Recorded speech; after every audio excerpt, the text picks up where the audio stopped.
Hello viewers, నేను doctor Suma, consultant 39 fertility centre Vijayawada.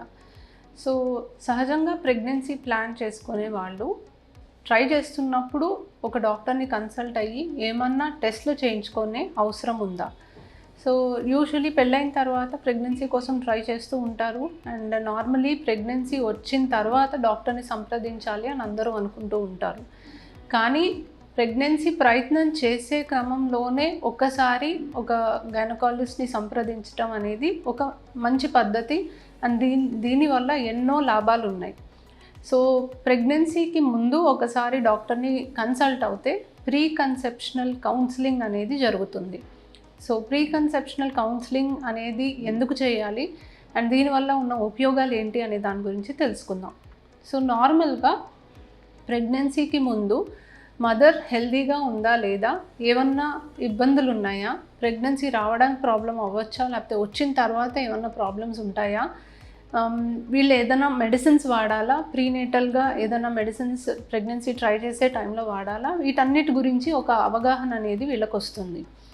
So normally మనకి pregnancy plan చేసుకునేటప్పుడు ఏదన్నా మెడికల్ ప్రాబ్లమ్స్ ఉన్నాయా లేదా అనేది తెలుసుకోవడం అనేది ఎంతో ముఖ్యమైన విషయం. సో థైరాయిడ్కి కానీ, షుగర్స్కి కానీ, బీపీ కానీ ఇలాంటివి ఎన్నో సమస్యలు ప్రెగ్నెన్సీ రావడానికి కానీ తర్వాత వచ్చాక కాంప్లికేషన్స్ రావడానికి కానీ చాలా లింక్ అనేది ఉంటుంది. కాబట్టి ఇటువంటి సమస్యలు ఏదన్నా ఉందా లేదా అనే దాని గురించి డిస్కస్ చేసి ముందు మామూలుగా మేము హిస్టరీ అనేది తీసుకుంటాము. సో వాళ్ళకి ఎటువంటి సిమ్టమ్స్ ఉన్నాయి, ఆ సిమ్టమ్స్కి ఏదైనా మెడికల్ ప్రాబ్లమ్కి సంబంధం ఉందా అనేది తెలుసుకుంటాము. మాకు ఏదన్నా విషయంలో ఏదైనా డౌట్ అనిపిస్తే కొన్ని టెస్ట్లు కూడా చేసుకొని కన్ఫర్మ్ చేసుకుంటాం. సే ఫర్ ఎగ్జాంపుల్, కొంతమందికి పీరియడ్ ఇర్రెగ్యులర్గా వస్తుంది, స్కాన్లో పీసీఓడి అలాంటిది ఏమీ ఉండదు, వాళ్ళకి మోషన్ ఫ్రీగా అవ్వకపోవడము, బాగా చలి ఎక్కువగా అనిపించటము, హెయిర్ లాస్ అనేది ఉండడము, ఇలాంటి సిమ్టమ్స్ ఉన్నప్పుడు థైరాయిడ్ ప్రాబ్లం ఉందేమో అన్న సందేహం అనేది వస్తుంది. సో ఇలాంటి సందేహం ఉన్నప్పుడు థైరాయిడ్ టెస్ట్ చేస్తాము. థైరాయిడ్కి సంబంధించిన టెస్ట్లో మనకి ఏదన్నా అబ్నార్మాలిటీ ఉంటే దానికి తగ్గట్టుగా ట్రీట్మెంట్ అనేది స్టార్ట్ చేస్తాం. కొంతమందికి ఆల్రెడీ కొన్ని మెడికల్ కండిషన్స్ ఉంటాయి, షుగర్ కానీ, బీపీ కానీ, ఇలాంటి కండిషన్స్ ఉన్నప్పుడు ఆప్టిమల్గా అది కంట్రోల్లో ఉందా లేదా అనేది చూస్తూ ఉంటాము. అండ్ కొన్ని మెడికేషన్స్ అనేవి ప్రెగ్నెన్సీకి సేఫ్ ఉన్న మెడికేషన్స్ అనేవి వాడమని చెప్పడానికి మాకు ఒక అవకాశం అనేది వస్తుంది. ఇది కాకుండా యూజువల్గా ప్రెగ్నెన్సీ ప్లాన్ చేసేటప్పుడు లేడీస్కి ఫోలిక్ యాసిడ్ ట్యాబ్లెట్ అనేది ఇవ్వడం జరుగుతుంది. సో ఈ ఫోలిక్ యాసిడ్ అనేది పెరీ కన్సెప్షనల్గా వాడాలి. అంటే ప్రెగ్నెన్సీ ప్లాన్ చేసే టైం నుంచి ప్రెగ్నెన్సీ వచ్చిన తర్వాత వరకు కూడా యూజువలీ ఫోలిక్ యాసిడ్ ట్యాబ్లెట్స్ అనేది ప్రిస్క్రైబ్ చేస్తాం. సో ఈ ఫోలిక్ యాసిడ్ ట్యాబ్లెట్స్ అనేది ఏ డోస్లో తీసుకోవాలి అనేది ఆ పేషెంట్కి ఉన్న హిస్టరీని బట్టి మేము డిసైడ్ చేస్తాము.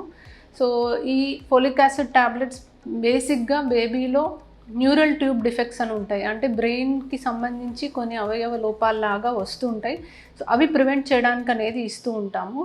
సో ఆల్రెడీ ఇలాంటి ప్రాబ్లం ఇంతకుముందు ఉన్న వాళ్ళలో కొంచెం ఎక్కువ డోస్ ప్రిస్క్రైబ్ చేస్తాము, బట్ జనరల్గా 400 మైక్రోగ్రామ్ డోసేజ్ అనేది ప్రిస్క్రైబ్ చేస్తాం. సో ఫోలిక్ యాసిడ్ అనేది ప్రిస్క్రైబ్ చేస్తాం. సో జనరల్ హెల్త్ కూడా చూస్తామండి. వీళ్ళకి ఏమన్నా ఎగ్జామిన్ చేసినప్పుడు బ్లడ్ తక్కువగా ఉంది అని అనిపిస్తే దాన్ని కరెక్ట్ చేయడానికి మనకి ఒక అవకాశం అనేది దొరుకుతుంది. అండ్ యూజువల్లీ వేరే న్యూట్రిషనల్ సప్లిమెంట్స్ అయితే అవసరం ఉండదు. జనరల్గా హెల్దీ డయట్ తీసుకొని రెగ్యులర్గా ఎండకి ఎక్స్పోజ్ అవుతున్నారు అంటే దాదాపుగా డెఫిషియన్సీస్ ఉండే అవకాశం అయితే ఉండదు. కొంతమంది వెజిటేరియన్సే ఉన్నప్పుడు కొంచెం B12 డెఫిషియన్సీస్ ఉండే అవకాశం ఉంది. సో వీళ్ళకి అటువంటి సిమ్టమ్స్ ఏమైనా అనిపించినా, లేకపోతే వాళ్ళకి బ్లడ్ తక్కువ ఉన్నట్టుగా అనిపించినా దానికి సంబంధించిన టెస్ట్ అనేది చేసుకొని అవసరమైతే సప్లిమెంట్ చేస్తాం. సో ప్రెగ్నెన్సీ వచ్చాకే ఒక డాక్టర్ని సంప్రదించాలి అని అనుకోవడం అనేది యాక్చువల్లీ కరెక్ట్ కాదు. ప్రీ కన్సెప్షనల్ కౌన్సిలింగ్కి ఒక్కసారి ఒక డాక్టర్ని సంప్రదించడం మంచిది. మీకు హెల్త్ కండిషన్ అనేది ప్రెగ్నెన్సీకి కరెక్ట్గా ఉందా లేదా అనేది చూసుకోవడానికి అవకాశం ఉంటుంది. ఏదన్నా హెల్త్ కండిషన్ ఆల్రెడీ ఉంటే దాన్ని ఆప్టిమైజ్ చేయడానికి అవకాశం ఉంటుంది. మీరు ఏదైనా డ్రగ్స్ వాడుతున్నారు అంటే అది ఎంతవరకు సేఫ్ అనేది చూసుకొని అవసరమైతే దాన్ని ఆల్టర్ చేయడానికి అవకాశం ఉంటుంది. సో ఈ అన్ని వైటల్ ఇన్ఫర్మేషన్ కోసం ప్రీ కన్సెప్షనల్ కౌన్సిలింగ్ మంచిది. మీరు ప్రెగ్నెన్సీ ప్లాన్ చేస్తున్నారు అంటే ఒక్కసారి ఒక గైనకాలజిస్ట్ని సంప్రదించడం అనేది చాలా మంచిది. Thank you.